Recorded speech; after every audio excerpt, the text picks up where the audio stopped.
장작이 타들어가는 소리가 오늘따라 유난히 크게 들리네요. 창밖에는 하얀 눈이 소복이 쌓여가고 있습니다. 이 깊은 강원도 산골짜기에도 어김없이 겨울이 찾아왔군요. 남들은 춥고 외롭지 않냐고 묻지만 저는 이 고요함이 참 좋습니다. 오히려 도시의 그 시끄러운 소음이 저에게는 더 견디기 힘든 고통이었으니까요. 방금 끓인 따뜻한 차 한 잔을 손에 쥐어봅니다. 찻잔에서 피어오르는 온기가 쭈글쭈글해진 제 손바닥으로 전해지네요. 이 찻잔. 3년 전 먼저 세상을 떠난 제 남편이 투박한 손으로 직접 빚어준 겁니다. 모양은 좀 울퉁불퉁해도 입에 닿는 느낌은 그 어떤 명품 찻잔보다 부드럽지요. 여보, 차 맛이 참 좋네. 당신도 한 잔 마시지 그래. 습관처럼 허공에 대고 말을 걸어봅니다. 대답 없는 빈방이지만 저는 압니다. 그 사람은 언제나처럼 제 곁에서 빙그레 웃으며 저를 지켜보고 있다는 것을요. 제 나이 어느덧 75. 거울 속에 비친 제 모습은 이제 영락없는 꼬부랑 할머니입니다. 흰머리는 희끗희끗하고 얼굴에는 세월의 흔적인 주름이 가득하죠.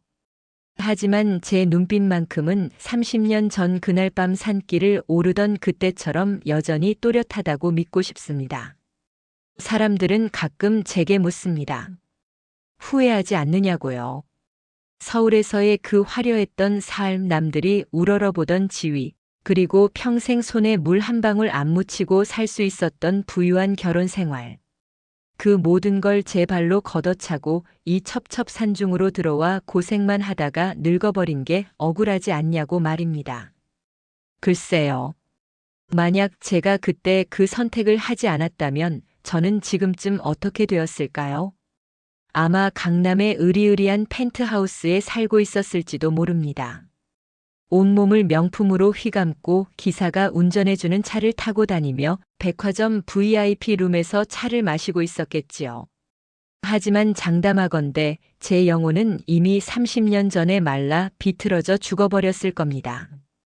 껍데기만 화려한 채 속은 텅 빈 허수아비처럼 살았겠지요. 아니, 어쩌면 그 원인 모를 화병을 이기지 못하고 진작에 세상을 등졌을지도 모르겠습니다. 그래서 저는 단 한 번도 후회한 적이 없습니다. 비록 전기도 제대로 들어오지 않는 오두막에서 촛불을 켜고 살아야 했고, 겨울이면 찬물에 손을 호호 불어가며 빨래를 해야 했지만요. 제 곁에는 저를 있는 그대로 바라봐주는 단 한 사람, 제 남편이 있었으니까요. 그 사람과 함께한 30년 세월이 제겐 꿈결 같았습니다. 가진 것 하나 없었지만 우리는 세상 그 누구보다 부자였습니다. 봄이면 지천으로 널린 나물들을 캐며 웃었고 여름이면 계곡물에 발을 담그고 더위를 식혔죠. 가을에는 낙엽 떨어지는 소리를 음악 삼아 차를 마셨고 겨울에는 서로의 체온에 의지해 긴 밤을 지새웠습니다. 그 소박하고 평화로운 일상이 제게는 기적과도 같은 치유의 시간이었습니다. 이야기를 어디서부터 시작해야 할까요? 그래요. 제가 아직 강인이라는 이름으로 불리며 독하게 살았던 그 시절 이야기부터 해야겠네요.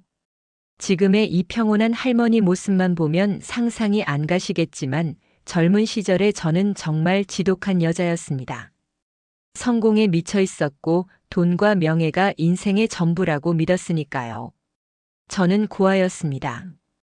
부모님 얼굴조차 기억나지 않는 천의 고아. 보육원에서 자라면서 뼈저리게 느꼈던 건 딱 하나였습니다. 돈이 없으면 사람은 비참해진다. 힘이 없으면 밟힌다.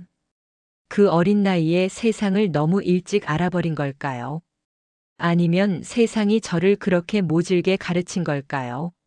학창 시절 친구들이 메이커 운동화를 신고 자랑할 때 저는 달아빠진 검정 고무신을 신어야 했고 소풍날 김밥 대신 보육원 식당에서 남은 밥을 주먹밥으로 뭉쳐가야 했습니다. 그때마다 다짐하고 또 다짐했습니다. 보란듯이 성공하겠노라고. 나를 무시했던 저 세상 사람들의 코를 납작하게 눌러주겠노라고 말입니다. 그래서 정말 죽기 살기로 공부했습니다. 남들이 잠잘 때 허벅지를 꼬집어가며 단어장을 외웠고 대학 등록금을 벌기 위해 안 해본 아르바이트가 없었습니다. 편의점, 식당, 공사장 막노동. 제 젊음은 낭만이나 추억 대신 땀 냄새와 파스 냄새로 범벅이 되어 있었죠. 그렇게 악착같이 명문대를 졸업하고 국내 굴지의 대기업 백화점에 입사했을 때 저는 세상을 다 가진 것만 같았습니다.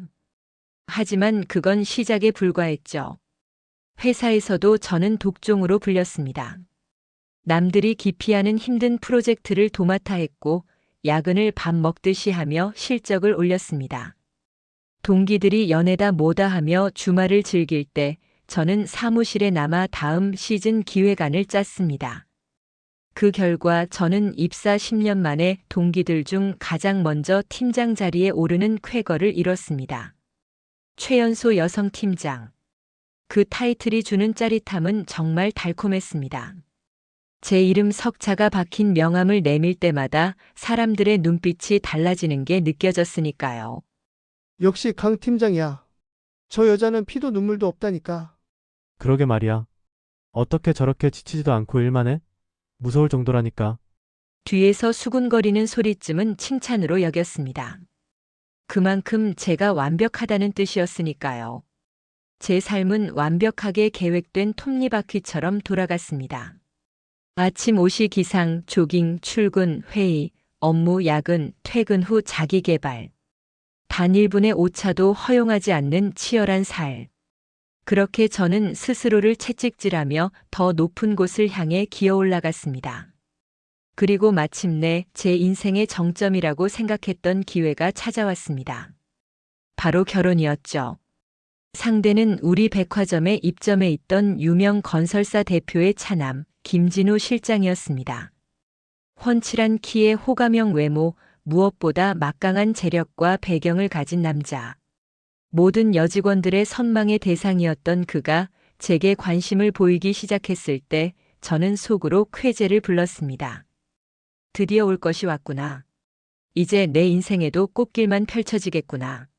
사랑이냐고요? 글쎄요. 솔직히 말해서 그때 저는 사랑이라는 감정을 믿지 않았습니다. 사랑이 밥 먹여주나요? 사랑이 제 비루했던 과거를 지워주나요? 저에게 결혼은 일종의 비즈니스이자 신분 상승을 위한 마지막 사다리였습니다. 김 실장 역시 저의 능력을 높이 샀던 것 같습니다. 그는 저의 지적인 면모와 일 처리 능력, 그리고 야망 있는 눈빛을 마음에 들어 했습니다. 우리는 마치 잘 맞는 사업 파트너처럼 데이트를 했고 일사천리로 결혼을 약속했습니다. 100억대 자산가와의 결혼. 언론에도 보도될 만큼 화제가 되었던 그 결혼 소식에 주변 사람들의 반응은 뜨거웠습니다. 부러움과 질투가 뒤섞인 시선들. 강 팀장, 정말 대단하다. 결국 해내는구나. 와, 이제 사모님 소리 듣겠네. 인생 역전이다, 역전. 축하 인사 속에 섞인 가시 돋친 말들도 저에게는 그저 감미로운 음악처럼 들렸습니다.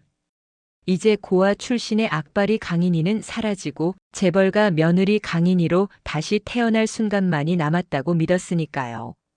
하지만 불행은 언제나 예고 없이 가장 행복하다고 믿는 순간에 찾아온다고 하던가요. 결혼식이 3달 앞으로 다가왔을 무렵부터였습니다. 제 몸에 이상 신호가 감지되기 시작한 것은요. 처음에는 그저 피로가 쌓여서 그렇겠거니 했습니다. 워낙 일에 파묻혀 살았으니 만성 피로쯤은 달고 사는 게 당연하다고 생각했죠. 그런데 증상은 날이 갈수록 심해졌습니다. 밤에 잠을 잘 수가 없었습니다. 눈만 감으면 가슴이 답답하고 숨이 턱턱 막혀와서 밤새도록 식은땀을 흘리며 뒤척여야 했습니다. 심장이 쿵쿵거리는 소리가 귀 옆에서 들리는 것 같아 견딜 수가 없었죠. 그리고 무엇보다 저를 괴롭힌 건 원인을 알 수 없는 고열이었습니다. 체온계를 재보면 38도, 39도를 오르내리는데 병원에 가서 검사를 해봐도 아무런 이상이 없다는 겁니다. 강인이 환자분 모든 수치가 정상입니다. 아마 스트레스성인 것 같은데 좀 쉬시는 게 좋겠습니다. 의사의 건조한 말에 화가 치밀어 올랐습니다. 아니, 열이 이렇게 펄펄 끓는데 정상이란 게 말이 됩니까? 제가 꾀병이라도 부린다는 거예요? 병원 복도에서 소리를 지르다 말고 저는 핑 도는 현기증에 비틀거려야 했습니다. 몸이 아프니 예민해질 대로 예민해져서 주변 사람들에게 짜증을 부리는 일도 잦아졌습니다. 부하 직원들을 쥐잡듯이 잡았고 사소한 실수도 용납하지 못해 서류를 집어던지기도 했습니다. 팀장님, 요즘 너무 무서우세요. 안색도 많이 안 좋으신데 휴가라도 좀. 걱정해서 건네는 직원의 말조차 비꼬는 소리로 들렸습니다. 휴가? 지금 결혼 준비 때문에 바빠 죽겠는데 무슨 한가한 소리야. 너나 일 똑바로 해. 그렇게 독을 품고 버티던 어느 날 예비 시어머니와의 상견례 자리에서 사단이 나고 말았습니다. 김 실장의 어머니, 아니 예비 시어머니는 처음부터 저를 탐탁지 않아 하셨습니다. 고아 출신이라는 게 마음에 안 든다며 노골적으로 싫은 티를 내셨죠. 하지만 김 실장이 밀어붙이는 바람에 마지못해 허락하신 상태였습니다. 최고급 한정식집의 은밀한 놈. 시어머니는 찻잔을 내려놓으며 저를 훑어보셨습니다. 마치 시장 물건 고르듯 머리끝부터 발끝까지 훑어내리는 그 시선이 얼마나 모멸적이었는지 모릅니다. 얘, 너 얼굴이 왜 그 모양이니? 낯빛이 아주 흑빛이구나. 아, 죄송합니다. 요즘 회사 일이 좀 많아서. 쯧쯧. 결혼 앞둔 신부가 몸 관리 하나 제대로 못해서야 원. 우리 진우 내조는 제대로 하겠니? 어디 근본 없는 티를 내는 것도 아니고. 근본 없는 티. 그 말이 제 가슴을 후벼 팠습니다. 평생을 듣기 싫어서 발버둥 쳤던 그 말. 순간 울컥하고 뜨거운 것이 목구멍까지 차올랐지만 저는 억지로 미소를 지으며 고개를 숙였습니다. 죄송합니다, 어머니. 더 신경 쓰겠습니다. 그리고 혼수는 목록대로 준비하고 있니? 네, 그럼요. 빠짐없이 준비하고 있습니다. 그래, 뭐 눈치는 빠른 아이니 알아서 잘하겠지. 아참, 그리고 너 결혼하면 그 회사부터 그만둬라. 네. 저는 제 귀를 의심했습니다. 회사를 그만두라니요. 제게 회사는 제 자존심이자 제 인생 그 자체였습니다. 제가 어떻게 올라간 자리인데요. 어머니, 그건 좀 곤란합니다. 저는 결혼 후에도 계속 일을 하고 시끄럽다. 여자가 밖으로 놔두는 거 우리 집안에서는 용납 못해. 얌전히 집에서 살림이나 배워. 애 낳고 키우려면 몸부터 만들어야 할 거 아니니. 옆에 있던 김 실장을 쳐다봤습니다. 제발 뭐라 말 좀 해달라는 눈빛으로요. 하지만 그는 무심하게 젓가락질만 하고 있었습니다.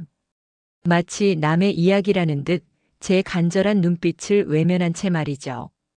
그 순간 머릿속에서 윙마이너스 하는 이명 소리가 들려왔습니다. 눈앞이 하얘지고 속이 메스꺼워졌습니다. 아, 내가 지금 무슨 짓을 하고 있는 거지? 이게 정말 내가 원하던 삶인가? 이 사람들은 나를 가족으로 받아들이는 게 아니라 그냥 말 잘 듣는 인형이나 하녀를 들이려는 거구나. 그 깨달음이 비수처럼 꽂히는 순간 저는 자리에서 벌떡 일어났습니다. 그리고 휘청거리며 밖으로 뛰쳐나왔습니다. 뒤에서 저 버르장머리 없는 것 좀 봐. 하는 시어머니의 고함 소리가 들렸지만 뒤도 돌아보지 않았습니다. 화장실로 도망쳐 들어가 변기를 붙잡고 헛구역질을 했습니다. 나오지도 않는 위액을 토해내며 거울을 봤습니다. 거울 속 여자는 땀에 젖어 흉하게 일그러진 얼굴을 하고 있었습니다. 눈은 퀭하고 입술은 바짝 말라 비틀어진 채. 그건 성공한 커리어 우먼 강인이가 아니었습니다. 그저 병들고 지친 길 잃은 짐승 한 마리에 불과했죠. 그날 이후 제 병세는 걷잡을 수 없이 악화되었습니다. 회사에 휴직계를 냈습니다. 도저히 일을 할 수 있는 상태가 아니었으니까요. 김 실장은 전화로 화를 냈습니다. 당신 미쳤어? 어머니한테 그게 무슨 태도야? 당장 가서 빌지 못해? 진우 씨, 나 아파. 정말 너무 아파서 죽을 것 같아. 아픈 게 벼슬이야. 다들 참고 사는 거야. 당신이 너무 예민하게 구니까 몸이 더 아픈 거 아니냐고. 그의 차가운 목소리에서 저는 확실히 알았습니다. 이 남자는 나를 사랑하는 게 아니구나. 그저 내 배경, 내 타이틀, 내 외모가 필요했을 뿐이구나. 내가 아프고 병들면 가차없이 버려질 부속품에 불과하구나. 절망감이 파도처럼 밀려왔습니다. 온몸이 불덩이처럼 뜨거운데 마음은 시베리아 벌판에 서 있는 것처럼 시리도록 차가웠습니다. 어디론가 떠나고 싶었습니다. 아무도 나를 모르는 곳, 이 숨막히는 압박감과 시선에서 벗어날 수 있는 곳으로요. 그래서 무작정 차를 몰았습니다. 어디로 가는지도 모른 채 내비게이션도 켜지 않고 그냥 길이 뚫린 곳으로 달리고 또 달렸습니다. 그렇게 한참을 달리다 보니 어느새 고층 빌딩 숲은 사라지고 울창한 나무들이 우거진 산길이 나타나더군요. 강원도 깊은 산골이었습니다. 차를 갓길에 세우고 내렸습니다. 차가운 산 공기가 폐부 깊숙이 들어왔습니다. 매연과 먼지로 가득했던 서울 공기와는 차원이 다른 청량하고 맑은 공기. 아, 살 것 같다. 저도 모르게 깊은 숨을 내쉬었습니다. 그때였습니다. 저만치 숲속에서 누군가 걸어 나오는 게 보였습니다. 허름한 등산복 차림에 등에는 커다란 배낭을 맨 남자. 덥수룩한 수염에 낡은 밀짚 모자를 쓴 그는 영락없는 산골 약초꾼이나 노숙자처럼 보였습니다. 평소 같았으면 질색하며 피했을 행색이었죠. 그런데 이상하게도 그 순간 저는 그 자리에 얼어붙은 듯 서 있을 수밖에 없었습니다. 그 남자의 눈. 모자 아래로 보이는 그 깊고 맑은 눈동자가 저를 꿰뚫어 보고 있었기 때문입니다. 그는 저를 보고 놀라거나 피하지 않았습니다. 그저 가만히 아주 오랫동안 알고 지낸 사람을 보듯 저를 바라보았습니다. 그리고 저에게 다가와 툭 한마디를 던졌습니다. 많이 아프지? 쉬었다가요. 그 투박하고 무심한 말투. 하지만 그 속에 담긴 알 수 없는 온기가 제 꽁꽁 얼어붙은 마음을 건드렸습니다. 어떻게 알았을까요? 화려한 옷과 화장으로 감추고 있었지만 속은 골마 터져 죽어가고 있다는 것을요. 의사도 약혼자도 그 누구도 알아주지 않았던 제 고통을 이 낯선 남자는 단번에 알아본 것입니다. 그게 그 사람, 제 남편과의 첫 만남이었습니다. 지금 생각해보면 그건 우연이 아니라 운명이었다고 밖에는 설명할 길이 없습니다. 그때 제가 차를 돌려 서울로 돌아갔다면 제 인생은 어떻게 되었을까요? 아마 며칠 못 가 스스로 목숨을 끊었거나 정신병원에 갇혀 있었을지도 모릅니다. 하지만 저는 홀린 듯 그 남자의 뒤를 따라갔습니다. 이성적으로는 미친 짓이라고 비명을 질렀지만 제 본능은 살고 싶으면 따라가라고 외치고 있었으니까요. 그가 데려간 곳은 숲속 깊은 곳에 자리 잡은 작은 오두막이었습니다. 지붕은 금방이라도 무너질 듯 낡았고 마당에는 장작 더미와 약초들이 어지럽게 널려 있었죠. 그는 저를 평상에 앉히더니 말없이 아궁이에 불을 지피고 솥에 물을 끓였습니다. 그리고 산에서 캔 약초들을 넣어 짙은 갈색의 차를 우려냈습니다. 마셔. 독을 빼내는 거야. 그가 내민 투박한 질그릇 찻잔. 그 안에서 피어오르는 쌉싸름한 향기. 저는 두 손으로 찻잔을 받아들고 조심스럽게 한 모금 마셨습니다. 뜨거운 액체가 목을 타고 넘어가 식도로 위장으로 퍼져나가는 느낌. 그런데 참 신기하죠. 그 차를 마시는 순간 꽉 막혀있던 명치가 뻥 뚫리는 듯한 느낌이 들었습니다.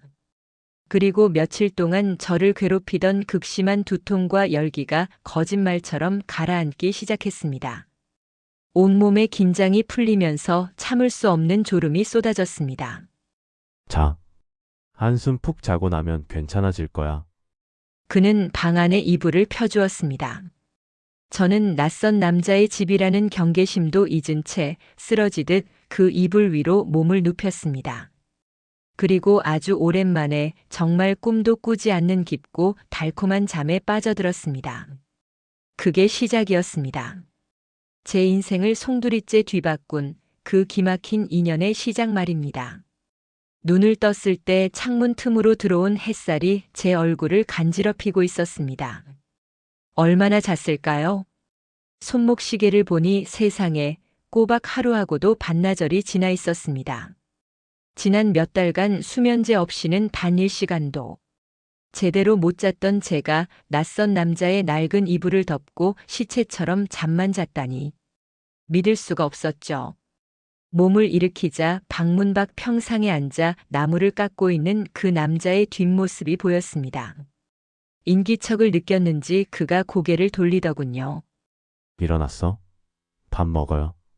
그는 김이 모락모락 나는 보리밥과 된장국, 그리고 직접 무친 산나물을 소반에 차려내왔습니다. 화려한 레스토랑의 스테이크에 비하면 너무나 초라한 밥상이었지만 저는 허겁지겁 숟가락을 들었습니다. 입안 가득 퍼지는 구수한 된장 냄새와 쌉싸름한 나물 향기. 눈물이 핑 돌 만큼 맛있었습니다.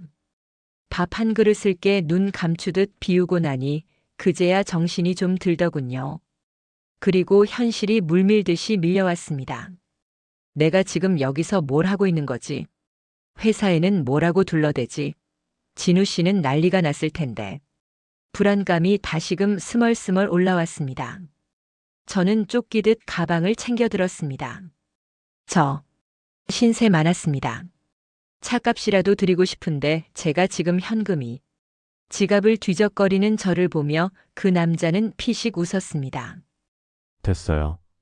돈 받으려고 준 거 아니니까. 그냥 가서 푹 쉬어요. 그리고 이거 가져가서 다려 마시고.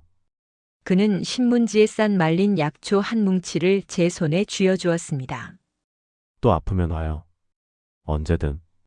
그 말을 뒤로 하고 저는 도망치듯 산을 내려왔습니다. 차를 몰고 서울로 돌아오는 내내 백미러 속에 비친 그 남자의 모습이 아른거렸습니다. 마치 꿈을 꾼 것만 같았습니다. 서울 톨게이트를 지나자마자 다시 지독한 매연 냄새와 소음이 저를 반겼습니다. 핸드폰을 켜자마자 수십 통의 부재중 전화와 문자가 쏟아졌습니다. 대부분 김 실장과 시어머니 그리고 회사 사람들이었죠. 강인이, 당신 지금 어디야? 미쳤어? 전화는 왜 꺼나? 김 실장의 고함 소리가 수화기 너머로 터져 나왔습니다. 미안해요. 머리가 너무 아파서 잠시 바람 좀 쐬고 왔어요. 바람? 지금 결혼식이 코앞인데 바람 쐴 정신이 있어? 어머니가 얼마나 화나셨는지 알아? 당장 와서 빌어. 그의 목소리에는 걱정 따위는 없었습니다. 오로지 자신의 체면과 어머니의 분노에 대한 짜증뿐이었죠. 저는 한숨을 내쉬며 전화를 끊었습니다. 다시 지옥 같은 일상이 시작되었습니다. 하지만 산속 오두막에서 보낸 그 하루의 기억이 자꾸만 제 발목을 잡았습니다. 그 고요함, 그 평화로움, 그리고 그 남자의 따뜻한 눈빛. 화려한 샹들리에 밑에서 웨딩드레스를 입어볼 때도 수천만 원짜리 예물 시계를 고를 때도 제 마음은 텅 빈 것처럼 공허했습니다. 거울 속에 비친 웨딩드레스 입은 여자는 아름다웠지만 눈동자는 죽은 생선처럼 흐리멍덩했죠. 어머, 신부님. 너무 아름다우세요. 역시 비싼 드레스라 태가 다르네. 웨딩숍 직원의 호들갑에도 저는 억지 미소조차 지어지지 않았습니다. 옆에 서 있던 김 실장은 핸드폰으로 주식 시세를 확인하느라 저를 쳐다보지도 않더군요. 진우 씨, 나 좀 봐봐. 어때? 예쁘네. 됐지? 나 급한 전화 와서 좀 받을게. 그는 건성으로 대답하고 밖으로 나가버렸습니다.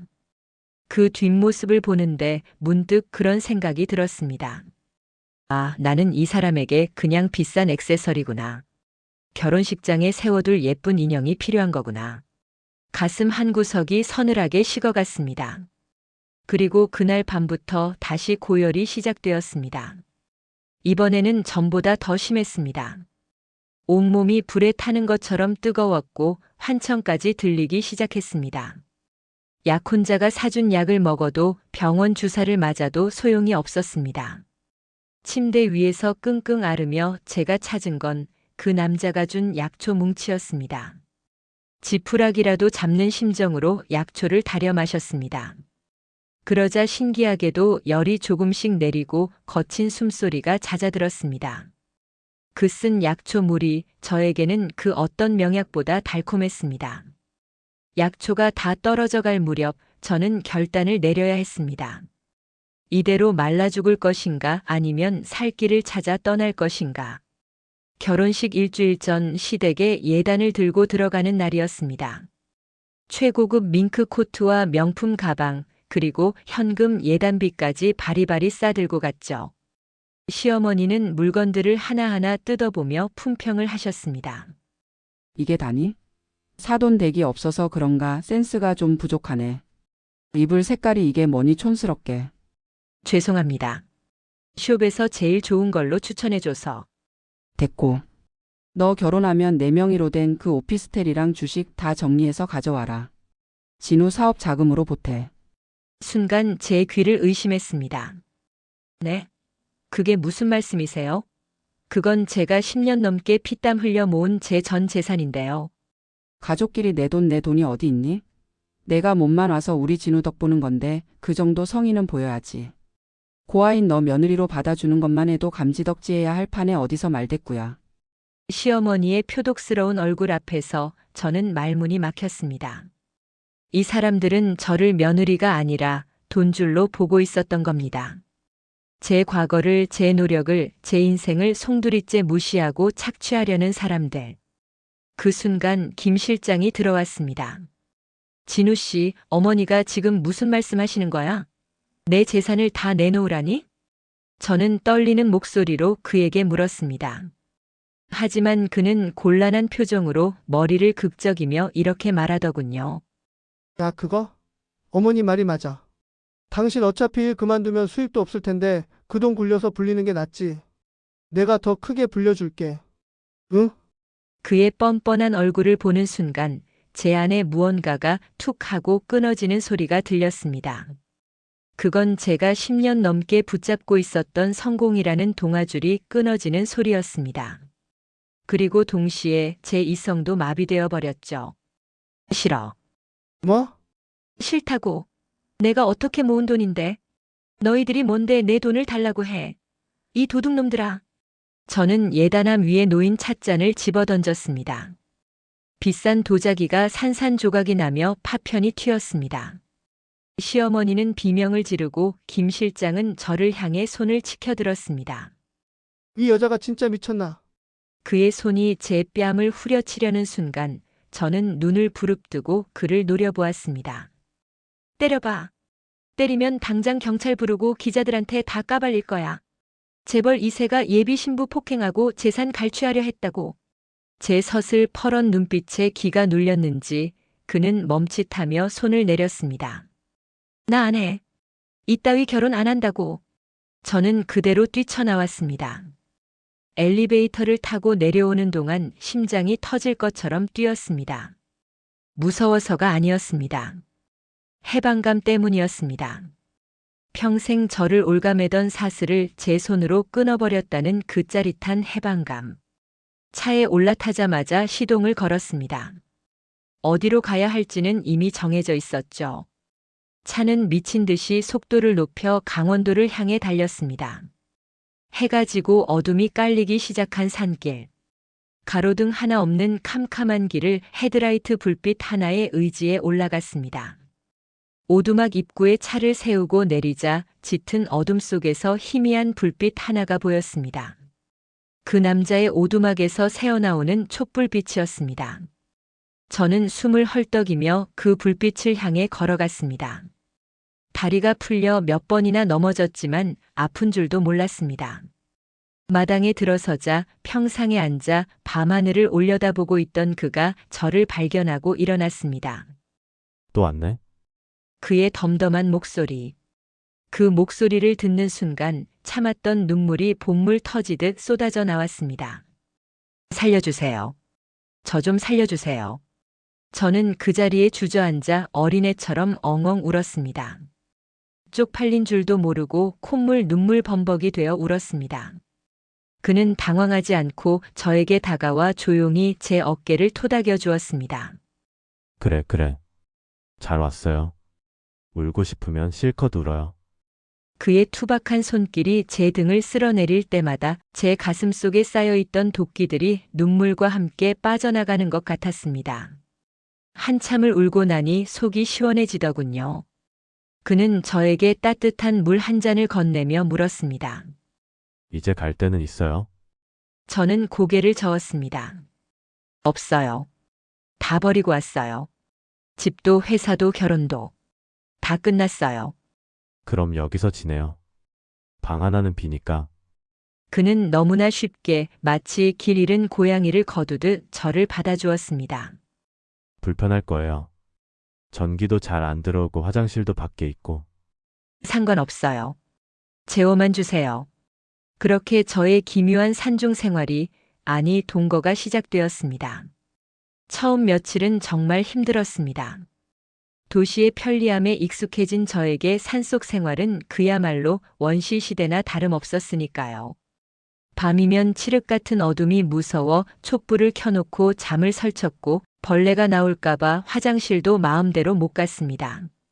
하지만 신기하게도 몸은 점점 가벼워졌습니다. 아침에 눈을 뜨면 들리는 새소리, 맑은 공기, 그리고 그 남자가 끓여주는 약초차.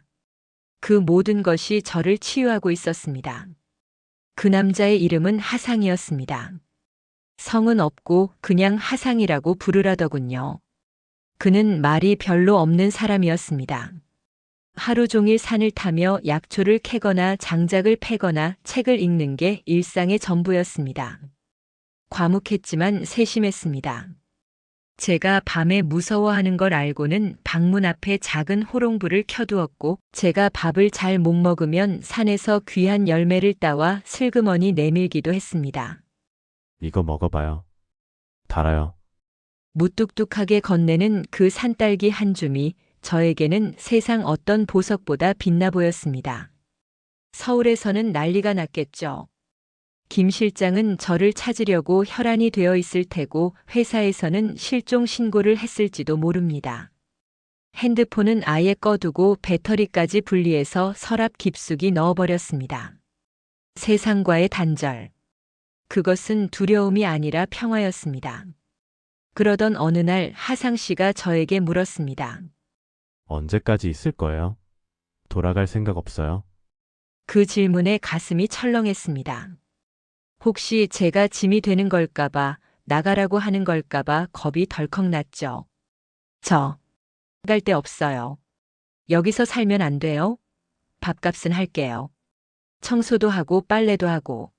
제발 쫓아내지 마세요. 저도 모르게 그의 옷자락을 붙잡고 매달렸습니다. 그는 당황한 표정으로 저를 보더니 피식 웃음을 터뜨렸습니다. 쫓아내는 거 아니에요. 그냥 당신이 너무 아까워서 그러지. 젊고 예쁘고 능력도 좋다면서 이런 산구석에서 썩기 아깝잖아요. 아니요. 저 하나도 안 아까워요. 거기가 지옥이었어요. 여기가 천국이에요. 제 단호한 대답에 그는 잠시 침묵하더니 나직하게 말했습니다.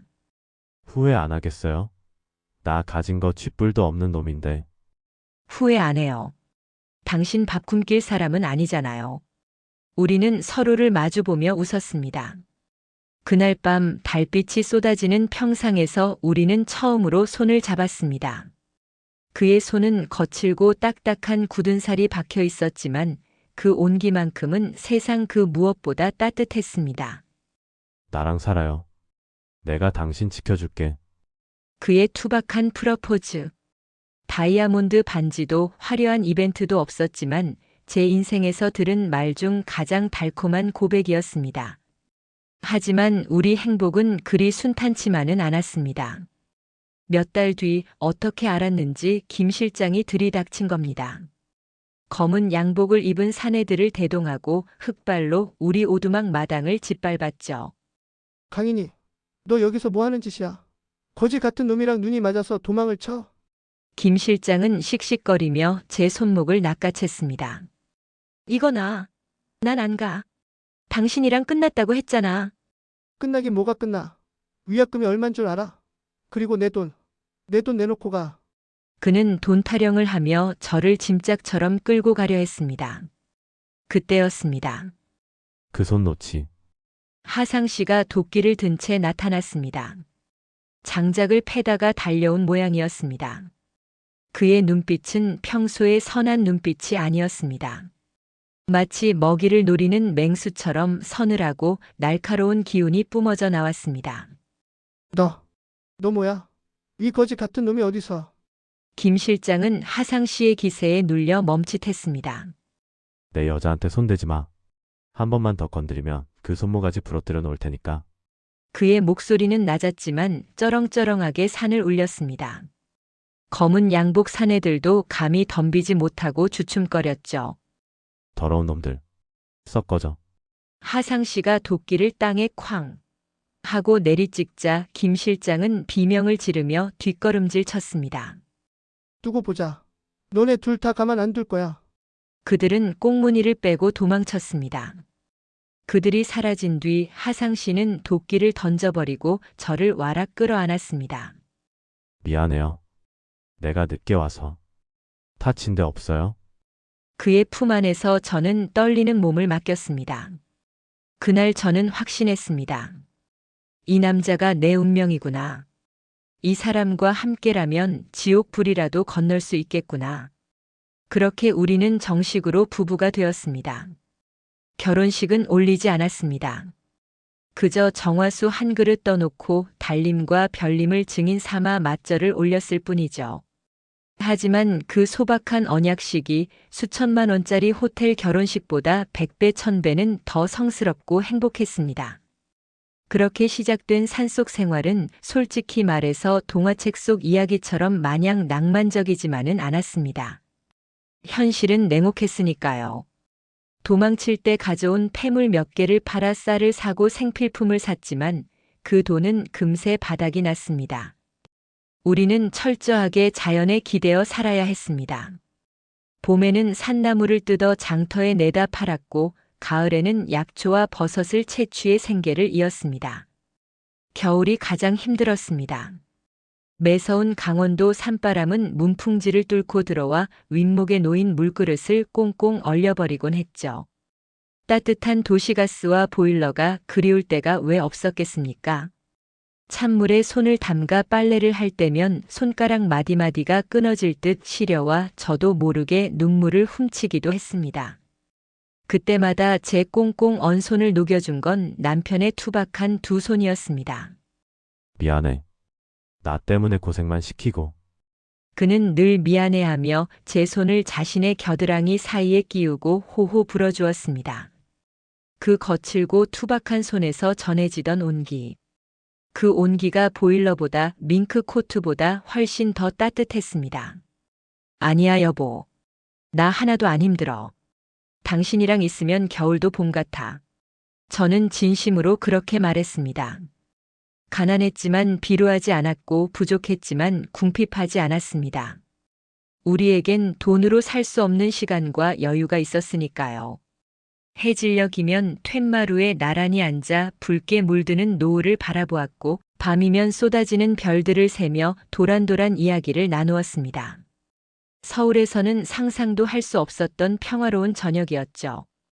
우리에게도 선물 같은 아이가 찾아왔습니다. 딸이었습니다. 병원 하나 없는 산골에서 남편이 직접 받아낸 우리 딸 미소. 베넷저고리 하나 제대로 못해 입히고 남편의 낡은 셔츠를 잘라 기저귀를 만들어 채웠지만 아이는 산의 전기를 받고 자라서인지 잔병치레 한 번 없이 건강하게 자라주었습니다. 엄마, 아빠. 나 학교 다녀왔습니다. 산길을 다람쥐처럼 뛰어오르며 외치던 딸아이의 목소리가 지금도 귓가에 선합니다. 비록 사교육은커녕 학원 한 번 못 보냈지만 자연을 벗삼아 자란 아이는 맑고 단단한 심성을 가진 어른으로 성장했습니다. 지금은 도시로 나가 가정을 꾸리고 잘 살고 있지요. 가끔 손주들을 데리고 올 때면 좁은 오두막이 꽉 찬 듯 시끌벅적해집니다. 엄마, 이제 제발 우리랑 같이 살아요. 여기 너무 불편하고 위험하잖아. 아빠도 안 계신데. 딸아이는 올 때마다 저를 설득하려 들지만 저는 늘 고개를 젓습니다. 아니야. 여기가 편해. 내 아빠 냄새가 아직 여기 다 남아있는데 내가 어딜 가니. 그래요. 제 남편 하상 씨. 그 사람은 3년 전 이 산속에서 제 품에 안겨 조용히 눈을 감았습니다. 평생을 산과 하나 되어 살았던 사람답게 가는 길도 참 그다웠습니다. 어느 날부턴가 기침이 잦아지고 살이 빠지더니 병원에 갔을 때는 이미 손 쓸 수 없는 상태였습니다. 폐암 말기.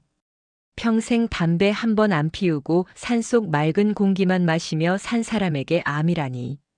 하늘이 원망스러워 가슴을 치며 울부짖는 저에게 그는 담담하게 말했습니다. 여보 울지 마. 누구나 한 번은 가는 길이야. 나 병원 가서 링거 꽂고 누워있기 싫어. 그냥 당신이랑 우리 집에서 있다가 갈래. 우리는 병원 치료를 포기하고 다시 산으로 돌아왔습니다. 마지막 시간을 온전히 둘만의 추억으로 채우기 위해서였죠. 남편은 통증이 심해질 때면 제 손을 꼭 잡고 식은땀을 흘리면서도 끝까지 미소를 잃지 않았습니다. 민희야. 고마워. 나 같은 놈 믿고 따라와줘서. 무슨 소리야? 내가 고맙지. 당신이 나 살렸잖아. 당신 아니었으면 나 벌써 죽었어. 우리는 서로에게 고맙다는 말만 수천 번도 넘게 했을 겁니다. 그가 떠나던 날은 유난히 날씨가 맑았습니다. 창밖으로 쏟아지는 햇살이 남편의 야윈 얼굴을 비추고 있었죠. 그는 힘겹게 눈을 뜨고 저를 바라보았습니다. 그 눈빛은 30년 전 처음 저를 꿰뚫어 보던 그 맑고 깊은 눈빛 그대로였습니다. 나 이번 생은 참 좋았다. 당신 만나서 소풍 나온 것처럼 즐거웠어. 그것이 그의 마지막 말이었습니다. 그는 제 손을 잡은 채 마치 잠이 들 듯 편안하게 숨을 거두었습니다. 천상병 시인의 시 구절처럼 그는 정말 이 세상 소풍을 끝내고 하늘로 돌아간 것 같았습니다. 남편을 뒷산 양지 바른 곳에 묻어주고 내려오던 날. 오두막에 덩그러니 혼자 남았을 때의 그 적막감은 겪어보지 않은 사람은 모를 겁니다. 세상이 텅 빈 것 같았죠. 따라 죽고 싶다는 생각도 수십 번 했습니다. 하지만 그럴 수 없었습니다. 소풍 같았다던 남편의 말을 지켜주고 싶었으니까요. 제가 슬퍼하고 무너지면 남편의 그 소풍이 슬픈 기억으로 남을까봐. 그래서 저는 밥을 억지로 챙겨 먹고 차를 끓이고 그가 남긴 약초 밭을 가꾸며 하루하루를 버텼습니다. 그렇게 3년이 흘렀네요. 이제는 슬픔도 많이 무뎌졌습니다. 대신 그 자리에 그리움이 촘촘히 들어찼지요. 아침에 눈을 뜨면 남편의 사진을 보며 인사를 하고 밥을 먹을 때도 맞은편에 숟가락 하나를 더 놓습니다. 남들이 보면 노망났다고 할지 모르지만 저는 이렇게 그와 함께 사는 법을 터득했습니다. 가끔 서울에서의 삶을 떠올려 봅니다. 만약 그때 김 실장과 결혼했다면 어땠을까? 아마 남편 말대로 겉모습은 화려했을지 몰라도 속은 썩어 문드러진 채 병실에 누워있거나 아니면 이혼 도장을 찍고 위자료 전쟁을 하고 있었을지도 모르죠. 100억 자산가보다 약초 캐는 가난한 농부였던 내 남편이 저에게는 100배, 1000배 더 귀한 사람이었습니다. 그는 저에게 돈으로 살 수 없는 생명을 주었고 조건 없는 사랑을 알려주었으니까요. 지금 이 영상을 보고 계신 여러분, 혹시 지금 사는 게 너무 힘들고 팍팍하신가요? 남들과 비교하며 내 처지를 비관하고 계시지는 않나요? 성공해야 한다고, 더 많이 가져야 한다고 스스로를 채찍질하고 계신가요? 저도 그랬습니다. 하지만 인생의 끝자락에 와서 보니 알겠습니다. 진정한 행복은 펜트하우스에 있는 것이 아니라 사랑하는 사람과 마주보고 웃으며 마시는 따뜻한 차 한 잔에 있다는 것을요. 제가 가진 것은 이 낡은 오두막과 추억뿐이지만 저는 지금 이 순간 누구보다 행복합니다. 내 마음이 편안하고 사랑했던 기억이 가슴속에 가득하니까요. 제 이야기가 여러분의 지친 마음에 작은 위로가 되었으면 좋겠습니다. 조금 늦게 가도 괜찮습니다. 조금 부족해도 괜찮습니다. 내 옆에 있는 소중한 사람의 손을 한 번 더 잡아주는 것. 그게 진짜 성공한 인생 아닐까요? 긴 이야기 들어주셔서 감사합니다. 산속은 해가 참 빨리 지네요. 오늘 밤엔 꿈에서라도 그 사람을 만날 수 있기를 바라며 이만 줄이겠습니다. 구독과 좋아요를 눌러주시면 제게 많이 힘이 될 것 같네요. 오랜 시간 들어주셔서 감사합니다.